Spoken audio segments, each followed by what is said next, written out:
बाणी कबीर साहब जी। सुख संपत्ति सुपने की बत्तियां जैसे तृण पर से। आप जो कहते हैं कि बाहर के हमें सुख प्रतीत होते हैं, तो ये जो सुख हैं ये भी क्षणभंगुर हैं, ये भी चंद रोज़ा हैं, ये हमेशा रहने वाले नहीं। बाहर के जो हमें सुख प्रतीत होते हैं ये हमारी तवज्जो का नतीजा है। जब जब बाहर तवज्जो लगती है तो हमें सुख प्रतीत होता है, जब तवज्जो हटती है तो दुख प्रतीत होता है। और असल में तो ये दुख ही दुख है। 84 लाख दिया जून में देखिए कि कहाँ है हमें सुख। और अपनी ज़िंदगी में देख लीजिए कि ज़िंदगी में अगर हम ज़ायरा तौर पर ही जाएँ तो कितने लोग हैं कि जिनके दिनों को चैन है, जिनके दिनों को करार है, जिनके मन में आनंद है। कोई शायद इक्का दुक्का नज़र आए तो नहीं आए, नहीं तो मेरे वही शेर का है कि हमको खुशी मिली भी अगर आरज़ी मिली, लेकिन जो गम मिले वो गमे तहाँ मिले। कि जो खुशी मिलती भी है तो वो आरज़ी तौर से मिलती है, चंद लम्हों के लिए मिलती है, चंद रोज़ा होती है, 4 दिन की चांदनी है, फिर अंधेरी रात। तो जो असली खुशी है, जो असली आनंद है, वो तो हमेशा का रहने वाला है, जो लास्टिंग हैप्पीनेस। तो कहते हैं कि ये बाहर की जो खुशी है ये तो चंद रोज़ा है। और अगर आप ये चाहते हैं कि आपको हमेशा का आनंद मिल जाए तो उसका एक ही तरीका है, और वो यही है कि जैसा एक सूफ़ी ने कहा है कि नमी गोयम या दुनिया जुदाबाश व हर कार्य के बाशी बाखुदा बाश। तो मैं ये नहीं कहता हूँ कि दुनिया से जुदा हो के जाओ, मगर जो भी काम करो प्रभु को अपने साथ।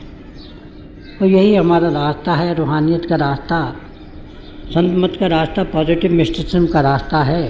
यह ऐसा रास्ता नहीं है कि हम दुनिया को छोड़ जाएं, बियाबानों में चले जाएं, वीरानों में चले जाएं, हिमालय की बर्फानी जो गुफाएं हैं उनमें चले जाएं, वहाँ जाके जीवन व्यतीत करें। हमारा तो यही काम है कि दुनिया में रहें, दुनिया के जितने फ़र्ज़ हैं सबके सब फ़र्ज़ पूरे करें। हमारा माँ बाप के तय फ़र्ज़ है, फैमिली की और फ़र्ज़ है, सोसाइटी के और फ़र्ज़ है, हमारे अपनी नेशन के और फ़र्ज़ है, कौम की और फ़र्ज़ है। इसी तरह से इससे बढ़ के अंतर्राष्ट्रीय लेवल पे है, इंटरनेशनल लेवल पे है, और फिर कॉस्मिक लेवल पे। तो हमें तो यही संत मन में बताया जाता है कि दुनिया के सारे काम पूरे करो, उन्हें अच्छे से अच्छे अंदाज में करो, बेस्ट पॉसिबल मैनर में करो। मगर उसके साथ साथ जो ज़िंदगी का सबसे बड़ा मकसद है अपने आप को जानने का और प्रभु के पाने का, उसे हर वक्त नज़र में रखो। और यही कि बाहर कार्य के बाशी बाखुदाबाश, कि हम जितने भी ये काम करें हमें लिव लगी रहनी चाहिए अपनी बात में। हमारा जो रास्ता है ये रिनंसिएशन का रास्ता नहीं है, ये तारकुल दुनिया का रास्ता नहीं है। हमारा रास्ता तो ये है कि हम जितने दुनिया के काम करें मगर इन स्पिरिट ऑफ डिटैचमेंट करें, उनमें खो नहीं जाए। हमारी जो लिव है वो प्रभु से लगी रहनी चाहिए, मगर हमें अपने जो काम है दुनिया के सारे करने चाहिए। तो यही बता रहे हैं कि अगर हम ये चाहते हैं कि हम हमेशा का सुख, हमेशा का चैन पा जाएँ, तो उसका एक यही तरीका है कि हम ये जो दुनिया है इसके काम तो सारे करें मगर उनमें खो नहीं जाएं। इरफान बिन आदम की ज़िंदगी का एक वाक़या है कि एक दफ़ा एक फ़कीर आया और आके उनके जो महल था में आके वो बैठ गया। अब 2-4 दिन तक बैठा रहा, उठा ही नहीं है। अब चूँकि फ़कीर था, उससे उसके जो दरबारी थे, उसके जो वहाँ के गार्ड थे, वो भी घबराते थे कि कोई हमें दुआई दे दे। तो उन्होंने जाके बादशाह से कहा कि भाई एक फ़कीर बैठा हुआ है और हम उसे कहते हैं कि चले जाओ। तो वो कहता है मैं तो सराय में बैठा हूँ। सराय में हर कोई बैठ सकता है, मैं भी बैठा हूँ, मुझे क्यों उठाते? तो कहते को वो वली अल्लाह मालूम होता है। तो उसके पास गया, मगर ये जो बादशाह लोग थे उस वक्त के, वो कुछ ना कुछ अंदरूनी बसीरत रखते थे। वहाँ कहा कि आपने ये फरमाया कि ये एक सराय है, ये सराय कैसे है? उन्होंने कहा बात कर लो भाई, बताओ अब आप कौन रहता है यहाँ? क्या लगा मैं रहता हूँ, मेरी फैमिली रहती। इससे पहले कौन रहता था? कहेंगे मेरा बाप रहता था, उसकी फैमिली रहती थी। उससे पहले मेरा दादा रहता था, और उससे पहले मेरा परदादा रहता था। तो कहेंगे सराय नहीं है तो और क्या, सराय ही तो है। और इसी तरह से हम इस दुनिया में रहें, इसे हम एक सराय समझें कि ये असला असली जो है ये हमारा मकान नहीं है। हम तो महाराज जी कहते थे कि ये जो हमारा जिस्म है हम इसके मकीन हैं, मगर हम ये भूल गए हैं कि हम इसके में रहने वाले हैं, इसके मकीन हैं। हम तो अपने आप को मकान समझ बैठे। तो जब तक हम ये समझें कि ये दुनिया एक सराह है, हमें अपने निजगर में जाना है। जो निजगर में जाना है वही हमारी ज़िंदगी का असली ध्येय है। हम सारे काम करें, अच्छे से अच्छे तरीके से करें, मगर बाहर कारे के बाशी बाखुदा दिल जारवल त्यातकार। तो जब तक हमारी ऐसी सूरत नहीं बनती है, हमें हमेशा की खुशी, हमेशा की शादी नसीब नहीं। तो यही अब भी बता रहे हैं। जाहे करम परम पद पावै, सोहे करम करो मेर। अब ये कहते हैं कि भाई जो हमें अपने प्रभु में ले जाए हमें वही काम करना चाहिए। और पहले जो सराय की बात कही थी मैंने, उसमें एक और गुरबानी में भी रेफरेंस आता है कि जो कर छड़ गवावना जिस लगा मन माए, जिथे जाए सुरत ना जिसकी चिंता ना है। कि जहाँ हमें जाना है वहाँ की तो चिंता नहीं है। हम इस सराय को ही अपना मकान पकड़ बैठे हैं। अब ये कह रहे हैं कि भाई देखिए कि हमें वही काम करने चाहिए जो हमें प्रभु के पास ले जाए, प्रभु के करीब ले जाए। महाराज जी ये पाप की और पुण्य की बड़ी एक आसान परिभाषा बताया करते थे कि जो हमारा जो एक्शन है जो प्रभु के पास ले जाए, जो प्रभु के करीब ले जाए वो तो पुण्य है, जो उससे दूर ले जाए वो पाप। तो यही कह रहे हैं कि भाई जो भी हम काम करें हमें एक एक कसौटी पे उसे परखना चाहिए कि वो काम हमें प्रभु के करीब ले जा रहा है या प्रभु से दूर ले जा रहा है। जो चीज़ हमें प्रभु के करीब ले जाइए वो काम हमें करना चाहिए। और ये कौन सा चीज़ है जो हमें प्रभु के करीब ले जाती है? एक तो साधु की संगत, दूसरी नाम की जो भक्ति है वो करनी है, दूसरी जो है वो गुरु का जो मेल है वो वही। बाकी तो दुनिया की जितनी चीज़ें हैं सब नाशवान हैं। जो खुद नाशवान है वो हमें प्रभु के पास कैसे ले जाएंगे? तो यही बता रहे हैं कि भाई हमें ज़िंदगी के जितने भी क्षण हैं ज़्यादा से ज़्यादा साधु की संगत, किसी संत सतगुरु हस्ती की सोबत में गुजारनी चाहिए। और उसकी सोबत भी क्या है इसका भी संत महात्माओं ने वर्णन किया है। हम ये कहते हैं जी हम 30 वर्ष के सत्संगी, कितनी देर आपने सत्य संग किया है? सत्य क्या है? आज सत्य, जुगात सत्य है भी सच, नानक हो चुके। और हम ये कहते हैं जी हम तो सत्संग में बैठे हैं। बस सत्संग में बैठे हैं, हमारा मन जो है वो कभी पेरिस की गलियों में चक्कर लगा रहा है, कभी यहाँ अजमल खान रोड पे लगा रहा है, कभी खराब स्टेशन में लगा रहा है। तो वो सत्संग तो नहीं। सत्संग तो वही है कि जब हम गुरु के अगर सन्मुख बैठे हैं तो हम गुरु में खो गए हैं। ऐसी हालत है कि मैं तो हो जाता हूँ गुम जलवाए जानाना में, यार बता कैसा है वो तूने तो देखा। जब हम संग में भी बैठते हैं तो हमें चाहिए कि गुरु की आंखों में देखें, उसके मस्तिष्क में देखें। वो देखें ही नहीं, इतने प्रेम के देखें कि उनमें खो जाएं, हमें अपना आपा भूल जाए। हम तमाशा ही नहीं रहे, हम तमाशा बन के रह जाएं। हाय जिस ऐले नज़र ने तुझे देखा होगा वो तमाशाई तो क्या होगा तमाशा होगा। जब ये हमारी हालत होती है तो वही क्षण है जिसे कि हम मोमेंट्स ऑफ एटर्निटी कहते हैं। वही क्षण है कि जिसे हम असली मानव में सत्संग के क्षण कहते हैं। जब हम गुरु में खो देते हैं, अपने आप को भूल जाते हैं। तो अगर हम अपनी ज़िंदगी का ये नजरिया एक लें तो हमें मालूम होगा कि हम कितनी देर से सत्संग कर रहे हैं, कितनी देर से हम सोबत कर रहे हैं। कि ठीक है कि हम नशीनी साहत बाउलिया बेहतर सत साला तायत पेरिया, मगर ये जो सोबत है, सोबत की भी तो खास मानी है। यही मैं जब वेस्ट में गया तो मुझसे पूछा गया सवाल, तो मैंने बताया कि सोबत की क्या मानी। और फिर ये कहा है कि ये सिर्फ 100 साल के भक्ति के ही बेहतर नहीं है। बेरिया भक्ति का जो लफ्ज़ है, बेरिया पे जोर है कि उसमें कोई कपट नहीं है, कोई छल नहीं है, वो पूर्ण भक्ति है। क्यों? भक्ति में तो महाराज हजूर कहा करते थे कि भाई देखो, ये जो आप भजन करेंगे, कभी मन लगेगा, कभी नहीं लगेगा।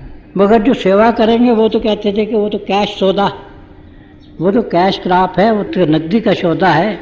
आप सेवा कीजिए, और जब सेवा भी कीजिए तो सेवा का वही मतलब है जिसमें आप प्रभु का सिमरन करते रहें, प्रभु की याद करते रहें और सेवा करते रहें। और उसके बाद अगर आप भजन में बैठे तो देखिए भजन कैसे बनता है आपको। तो ये जो गुरु की सोबत की बात है, गुरु की संगत की बात है, ये गुरु में खोने की बात। और मेरे बहुत से बहन भाई बड़ी शिकायत करती हैं, जी फला आदमी महाराज जी के पास 2 घंटे बैठता है, फलांगा आदमी 2-3 घंटे बैठता है, भी एडमिनिस्ट्रेटिव काम से बैठता है। महाराज जी के वक्त में भी होता था, हजूर के वक्त में भी होता था, मगर वो तो एडमिनिस्ट्रेटिव काम से बैठता है। हर सत्संगी को जो सबसे ज़्यादा वक्त मिलता है वो सत्संग में मिलता है। और सत्संग ही एक ऐसा मौका है कि जिसमें आदमी को असली मानव में जो तसव्वुर है उसके भी अगर पकने का अगर कोई मुकाम है तो वो सत्संग है। क्योंकि गुरु में देखता है, गुरु में खो जाता है, अपने को खो जाता है। जब आंखें बंद करता है तो गुरु का स्वरूप सामने आता है। क्योंकि महाराज जी ने तो तसव्वुर के मामले को बहुत अच्छी तरह से सुलझाया है और समझाया है कि वो तसव्वुर नहीं है। ध्यान की बहुत बात की जाती है सत्संग में भी, मगर ध्यान क्या है असली मानव में। महाराज जी ने बताया कि जब आमतौर पे हम ध्यान करते हैं तो उसमें हमारी इमेजिनेशन का एक हिस्सा, एक हमारा तसव्वुर का एक हिस्सा बन जाता है कि हमारे गुरु की दाढ़ी इस तरह से है, उसके कपोल ऐसे हैं, उसके कपोलों पे जो काला खाल है वो इस किस्म का है, जो तिल है, उसकी आँखें ऐसी हैं, उसका माथा ऐसा है, वो दस्तार ऐसी बांधता है। अगर हम ऐसा अपने आगे बना भी लेंगे एक स्वरूप, तो उसमें तो हमारी इमेजिनेशन का उसमें एक हिस्सा है।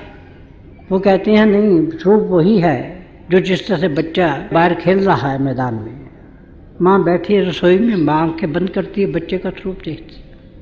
और यही सत्संग मौका है कि जिसमें आदमी का स्वरूप पक सकता है। आदमी गुरु के मस्तिष्क में देखे, उसकी आंखों में देखे, उसमें खो जाए, और फिर जब वो ध्यान करेगा तो पूरे का पूरा उसका स्वरूप सामने आए।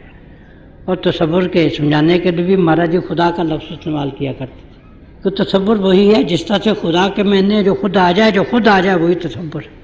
जो बनाया नहीं जाए वो, जो बनाया जाए वो तसव्वुर नहीं। तो मैं सत्संग की बात कर रहा था कि असली मानव में सत्संग क्या है। हम बहुत दावे करते हैं, दावेदार तो बहुत होते हैं, मगर हमने कितनी देर सत्संग किया है, कभी हमने ये सोचा है?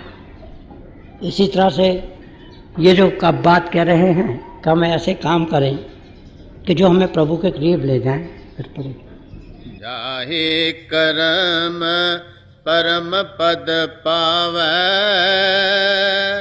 सोए करम करो में। अब ये कहते हैं क्या मेरे मीत, देखिए कितनी नम्रता है, कहाँ दो जहान के मालिक, ऐसी हस्ती के दोनों जहानों में नहीं समाती। सूफी कहते हैं कि यह अजीब बात है कि वो खुदा, वो परमात्मा दोनों जहानों में नहीं समाता है, एक मोमिन के दिल में समा जाता है।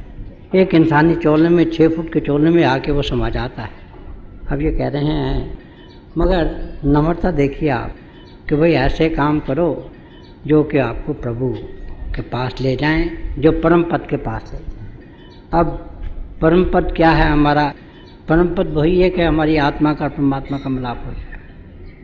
और अब ये कर्म की बात कर रहे हैं कि हमें ऐसे काम करने चाहिए, ये सदाचारी जीवन की बात कर रहे हैं, क्योंकि ethical life is stepping stone to spirituality, कि हमें एथिकल लाइफ का बेस बनना चाहिए। और जब वो बेस बन जाएगा फिर हमें बूस्ट मिलती, वो बूस्ट मिलती है from the lyrical glances of the master, कि जो साकी की, जो हमारे गुरु की, जो मुर्शिद कामिल की जो नजर करम है, उससे जब हमें आभार मिलता है तो हम इनर स्पेस में चले जाते हैं, मंडलों मंडलों में तय करना शुरू कर देते हैं उसका सफर। तो कहते हैं हमारा जो पहला एथिकल बेस है, हमारा जो जीवन है, वो तो सदाचारी होना चाहिए। हमारे जितनी भी परमात्मा की खूबियाँ सब होनी चाहिए उसमें। अब देखिए हमें नम्रता कहाँ है, सच्चाई कहाँ है, निष्काम सेवा का मादा कहाँ है। इसी तरह से हमारे जीवन में पवित्रता कहाँ है, और हम हिंसा का कितनी देर तक हम पालन करते हैं। इसीलिए महाराज जी इतना जोर देते थे कि डायरी रखो। अगर हम डायरी रोज रखें तो हमारी असलियत हमारे सामने आती है। रात का आईना जो है हमारे सामने आता है, देख सकते हैं हम किसमें कितने बदलमा दाग हैं। और हमने तो अपने उस भी तुमसे मिलना है तो जो संसार का, दो जहान का जो वाली।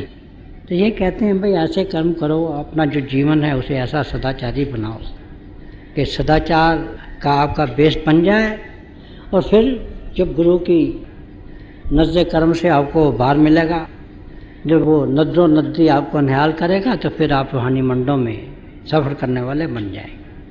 चरण आए सो सब ही उभारे, ये साहिब के रे। आज देखिए ये रूहानियत की दो स्टेजेस का जिक्र कर रहे हैं। पहली स्टेज में तो कर्म का जिक्र किया है, जिसमें ये कहा है कि हमारा जीवन सदाचारी होना चाहिए। अब उससे ऊपर उठ के कहते हैं कि दो रास्ते हैं रूहानियत में, एक है करने का, एक है शरण का। करने का रास्ता तो ये है कुछ तरक्की की, उसके बाद फिर तनद्दुल हो गया, तरक्की हो गई, फिर तरक्की हुई, फिर तरक्की हो गई। इसी तरह से कभी हमारी प्रोग्रेस हो गई, कभी रेट्रोग्रेशन हो गई, कभी हमने तरक्की कर ली, कभी तरक्की कर ली। आहिस्ता आहिस्ता धीरे धीरे चलता है। इसमें वो अंग्रेज़ी में मैंने एक बचपन में कहानी पढ़ी थी Robert Bruce and the spider की। तो वो ये बताते थे कि उसने एक मकड़ी को देखा, तो जाले के ऊपर उठती थी, फिर गिर जाती थी, फिर उठती थी, फिर गिर जाती थी, फिर उठती थी, फिर करता था। इस तरह चलती है, मगर इस रास्ते में जो आखिरी मंजिल है वो वही आती है कि जिसमें अपने आप को गुरु के अपने को हवाले करना पड़ता है। ये एफर्टलेस एफर्ट का पार्ट है। प्रभु को पाने के दो रास्ते हैं और यही बताए हैं सब सूफियों ने। एक तो ये कहा है कि एफर्टलेस एफर्ट का पार्ट है, और दूसरा ये है कि बी विद जो master all alone, be with God all alone. अगर हमें ये दो राज समझ में आ जाए, उन पे अमल करना शुरू कर दे, तो रूहानियत में कोई तरक्की नहीं, कोई मुश्किल नहीं बनती, उसमें तरक्की के चांसेस बहुत बढ़ जाते हैं। तो ये अब एफर्टलेस एफर्ट की बात कर रहे हैं कि जब तक हम अपनी कोशिश करते हैं, उसमें अपनापन है, हम अपनी मंज़िल मकसूद को नहीं पहुँच सकते। ये जो रास्ता है हमारी करने का रास्ता है, इसकी भी जो आखिर मंजिल है उसमें शरण का पास आ जाता है। करने का जो रास्ता है लंबा रास्ता है, और उसकी जो आखिरी स्टेज है उसे शरण का मार्ग कहते हैं। और ये शरण है अगर शुरू से ही अपने गुरु के हवाले कर दें। और यही बताए हैं कि जितने दुनिया में रूहानियत के तरीके हैं, कि this of all the path in spirituality, path of Santmat is the shortest, and in the path of Santmat the path of surrendering yourself completely to the master is the shortest. और फिर रूहानियत में भी दो तरीके हैं, एक करने का, एक शरण का। और जब तक आप शरण के मार्ग को नहीं अपनाते हैं, आप अपने गुरु में लीन नहीं हो सकते, प्रभु में लीन नहीं हो सकते। क्योंकि ये जो रास्ता है अपनी करने का, एफर्ट का, ये एक दर्जे पे ले जाता है, और आखिरी इसकी जो मंजिल है वो भी वही है जिसमें ये अपने आप को गुरु के हवाला कर देता है। तो यही संत महात्मा में बताते हैं, यही मुर्शिद आज़म बताते थे, यही हज़ूर पुरनूर बताते थे कि जब तक हम करता रहते हैं हम प्रभु को नहीं पा सकते। जब हम अपने आप को प्रभु के हवाले कर देते हैं, बिल्कुल कंप्लीटली सेल्फ सरेंडर कर देते हैं, जब हम अपनी अकल को कोई दखल नहीं होने देते, ये कहते हैं कि जो गुरु ने कहा है, ये कुरान मजीद की जो आयत, ये हमारे लिए खुदाई हुक्म है। मैं सज्जादा रंगी कुन गरत पीरे मुगांग होयत कि साकी बेखबर न बहुत जदा हो रस्म मंजिल।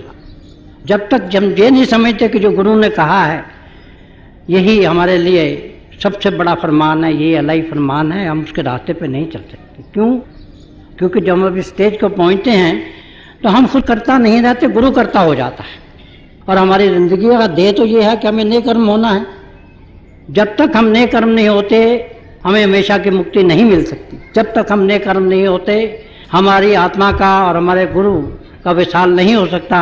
वो जो स्टेज हम कहते हैं कि फनाफिल शाख की स्टेज, वो हम नहीं पा सकते जब तक हम अपने आप को गुरु के हवाले नहीं करते। जब तक गुरु करता नहीं होता हम प्रभु में लीन नहीं हो सकते। तो पहला रास्ता इन्होंने बताया कि अपना कर्म करो, वो सदाचारी कर्म का उसमें जिक्र है। ये दूसरी स्टेज है, हार्ड स्टेज और फाइनल स्टेज है कि इसमें हमें नेक कर्म होना है।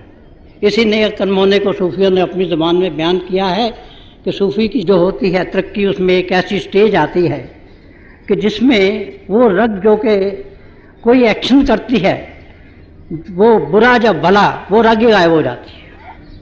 ये अपने अपने बयान का तरीका है। हम ये कहते हैं कि ये नेकर्म हो जाता है। नेकर्म कैसे होता है? जब तक हम करता है नेकर्म हम हो कैसे सकते हैं? इंसान तो गुनाहों से भरा हुआ है। जब गुरु करता हो जाता है तब हमने कर्म होते। तो यही बता रहे हैं दूसरा कि चंद का जो मार्ग है उसे अपनाओ अगर गुरु को पाना चाहते हो।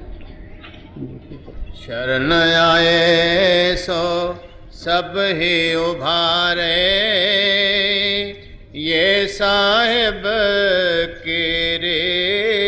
कि यही प्रभु की रीत है कि जब तक हम आपा भाव रखते हैं, जब तक हम खुद करता रहते हैं, हम प्रभु को नहीं पा सकते। अगर हमने प्रभु को पाना है तो हमारे गुरु को हमारा कर्ता होना चाहिए, हमें अपने आप को उसके हवाले कर देना चाहिए। हमें जो गुरु कहे उसे अपनी अक्ल की कसौटी पे नहीं बरतना चाहिए। जो गुरु कहे उसका फरमान अल्लाही फरमान है हमारे लिए। जब तक हम उस स्टेज को नहीं पहुंचते हैं हम गुरु को पा नहीं सकते। कहे कबीर सुनो भय साधो, चली हो भो जल जीत। अब यही बता रहे हैं कि ये गुरु की अपार दया है, मुर्शिद का ये हम पे कर्म बेहिसाब है। क्योंकि जब मुर्शिद कर्म करता है तो वह हिसाब नहीं करता। वो वैसे भी प्रेम में हिसाब तो होता नहीं। प्रेम में लेन देन का कोई सवाल नहीं होता, उसमें कोई आदमी तोलता नहीं कि कितना दिया है कितना लिया है, वो तो देना ही देना है।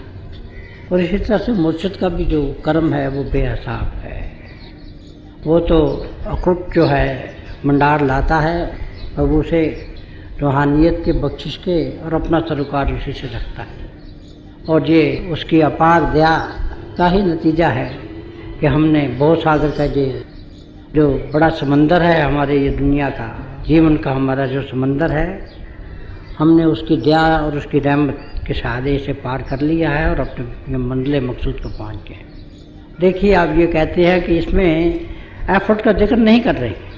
पहली स्टेज इन्होंने कही कि कर्म करो, सदाचारी जीवन बनाओ। दूसरी स्टेज कही कि एफर्टलेस एफर्ट की स्टेज, वो स्टेज है जिसे कहते हैं कि being with God all alone.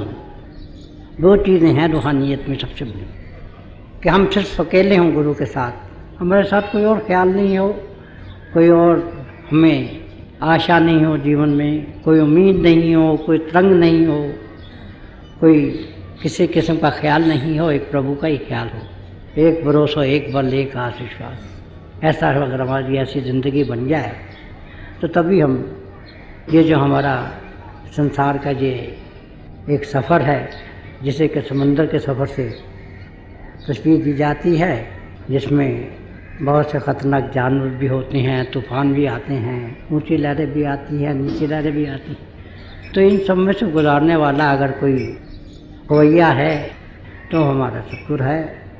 और ये सतगुरु की देन है कि हमने ये जो ज़िंदगी का हमारा ये जो सफ़र है, ये जो ख़तरों से भरा हुआ है और जिसमें हम रात में से भी गुजरते हैं, क्योंकि यही ख्वाजा हाफिज़ ने कहा है कि गुप्त अंधेरा है, अंधेरी रात है, हाथ सुझाई नहीं देता।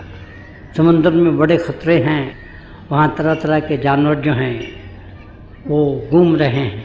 अब इसमें क्या करना चाहिए? तो इसका जवाब दिया है दशमेश पिता के मालिक ने। उन्होंने कहा है कि भाई तुम्हें क्या करना है, खतरे होंगे तो होंगे, रात होगी तो होगी, तूफान होगा तो होगा, तुम तो अपने गुरु की आंखों में देखो, उनमें खो जाओ। ना तुम्हारे लिए कोई खतरा है, ना तुम्हारे लिए कोई अंधेरा है। तो यही रास्ता है प्रभु को पाने का, कि उसकी आंखों में हम खो जाएं, उसमें हम खो जाएं। हम अपनी एफर्ट का तरीका जो है करने का उसे छोड़ देंगे, शरण के मार्ग में आ जाए, वो करता हमारा बन जाए तो फिर हमारी मंजिल वो खुद जो है वो तय करा देता है। और जो हमारी मंजिल मकसूद है, जो अपना निज घर है, उससे भी पहुँचा के जाके हमें जो आखिरी मंजिल है कि जहाँ हमारी आत्मा का और परमात्मा का मिलाप होता है, वहाँ जाकर प्रभु में हमें मिला देता है। तो इसके लिए वो अपने सतगुरु का, अपने मुर्शिद कामिल का लाख लाख शुक्राना अदा करते हैं। कहे कबीर सुनो भई साधो, चली हो भो जल जीत। क्योंकि यही तरीका है कि जिससे ये जो हमारा सफ़र है ज़िंदगी का, ये तय हो सकता है और आप आखिरी मंजिल पे पहुंच सकते हैं, जहाँ हमारी आत्मा का और परमात्मा का मिलाप।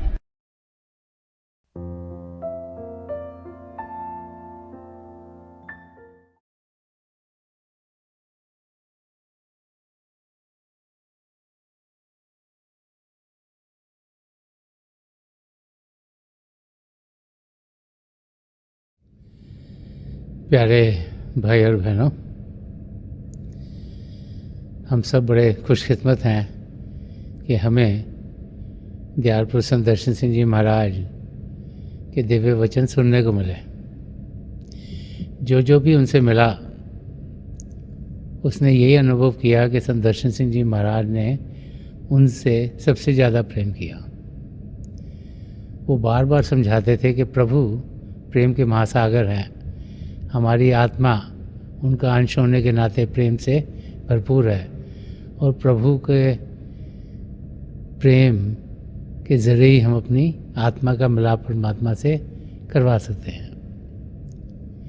तो प्रभु का प्रेम हम सबके भीतर चल रहा है, शब्द के ज़रिए हम उसके साथ जुड़ते हैं। शब्द जिसके दो रूप हैं, ज्योति और श्रुति। तो थोड़ी देर के लिए आप सब प्रभु की ज्योत के दर्शन के लिए बैठ जाइएगा। आप जहाँ भी बैठे आराम से बैठेगा, अपनी आंखें बंद कर लीजिएगा और जो आपके आई बॉल्स हैं आँखों के डले सीधे सामने होने चाहिए, जैसे कि आप 8 या 10 इंच अपने सामने फोकस हों। आंखें बंद करते ही वो भाई बहन जिन्हें नाम की देन मिली आप सिमरन कीजिएगा, और जो भाई बहन यहाँ नए हैं वो पिता परमेश्वर के किसी भी नाम का जाप कर सकते हैं। जाप मन ही मन करना है, ऊंचा नहीं दोहराना। आपके सामने रोशनी के चिन्ह दिखेंगे, बड़े ध्यान से जो भी नज़ारे दिखते हैं उसे ध्यान से देखिएगा और आप देखेंगे कि दिन ब दिन जैसे जैसे आप अभ्यास करते चल जाएंगे, आपको अंदर में प्रभु की ज्योति, आसमान, सितारे, चंद्रमा, सूर्य और बहुत से नज़ारे देखने को मिलेंगे। जब हम इन नज़ारों को देखते हैं तो हमें शांति मिलती है, प्रभु के प्रेम का अनुभव होता है और हम अपनी मंजिल की ओर बढ़ना शुरू कर देते हैं। थोड़ी देर में मैं आपको इस अभ्यास से उठाऊंगा और मेरी शुभकामनाएं आप सबके साथ हैं।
छोड़ दीजिए जी, प्लीज़ लीव ऑफ। मेरी पिता परमेश्वर के चरण कमलों में और जो पिछली संचय के महापुरुष हुए हैं, हजूर बाबा सावन सिंह जी महाराज, परम संत कृपाल सिंह जी महाराज और दयाल प्रसन्न दर्शन सिंह जी महाराज के चरण कमलों में यही प्रार्थना है कि प्रभु को पाने का रास्ता, जिस रास्ते पर इन महापुरुषों ने हम सबको चलाया है, उस रास्ते पर हम तेज़ी से चल सकें। इन महापुरुषों की दया कृपा हम सब पर बनी रहे ताकि हम अपनी मंजिल को बहुत ही जल्दी पा लें।